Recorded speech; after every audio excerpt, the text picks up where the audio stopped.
Hello, I'm Ines Kovacic, Associate Professor at Juraj Dobrila University of Pula, where I teach biology to teachers and preschool teachers. Today, we will discuss the importance of maintaining homeostasis. I'm sure you ask yourself now, what is homeostasis?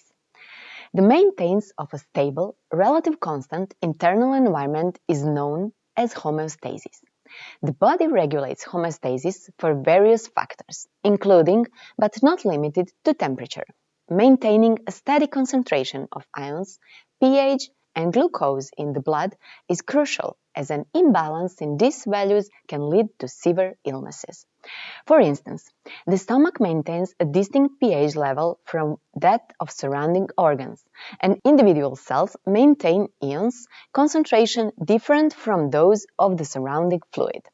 Maintaining homeostasis at each level is crucial for the overall functioning of the body. So, how is homeostasis maintained? Let's answer the question by looking at some examples. Biological systems, such as the one in your body, are in a constant state of flux and often deviate from their equilibrium points. For instance, when you engage in swimming, your muscles produce more heat, causing your body temperatures to rise. Similarly, drinking Coca-Cola causes your blood glucose levels to increase. To maintain homeostasis, your body needs to be able to detect and counteract these changes. Homeostasis is usually maintained through negative feedback loops, which counteract the stimulus or trigger that causes them. Firstly, if your body temperature rises above the set point of 37 degrees, a negative feedback loop will work to bring the back down towards the target value. How does this work?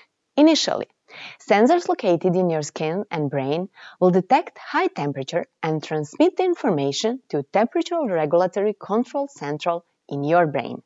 Subsequently, the control central will analyze the data and trigger effectors, such as the sweat glands, to counteract the stimulus by lowering the body temperature.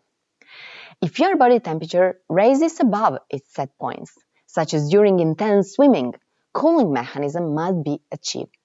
This involves increasing blood flow to the skin to facilitate heat loss, sweating to promote evaporated cooling, and heavy breathing to enhance heat loss.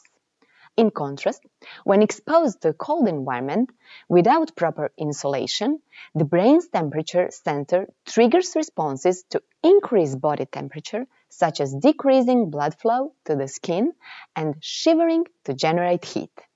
Secondly, let's take a quick look at the basis of blood sugar regulation.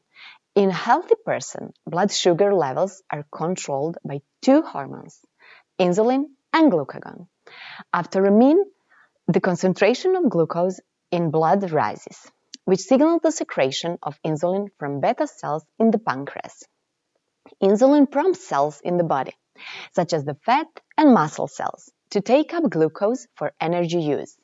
Additionally, insulin promotes the conversion of glucose into glycogen, which is a storage molecule found in the liver. These processes help to decrease blood sugar levels, which reduces insulin secretion and restores homeostasis. In contrast, glucagon increases the concentration of glucose in the blood. When there is no food intake for a while, blood glucose level decrease, which triggers the release of glucagon from alpha cells in the pancreas. Glucagon stimulates the liver to break down glycogen into glucose and release it into the bloodstream, which increases blood sugar levels. This in turn reduces the secretion of glucagon and restores homeostasis.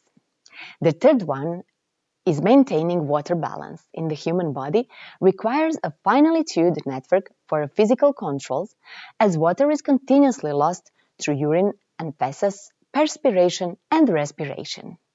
To keep water levels stable, the body maintains a state of water homeostasis, which involves triggering thirst to stimulate fluid intake.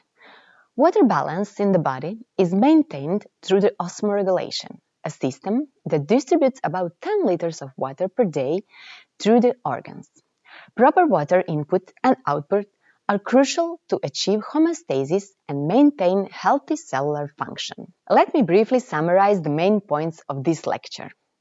Homeostasis is the tendency to resist change in order to maintain a stable, relatively constant internal environment in your body. Thank you for the attention.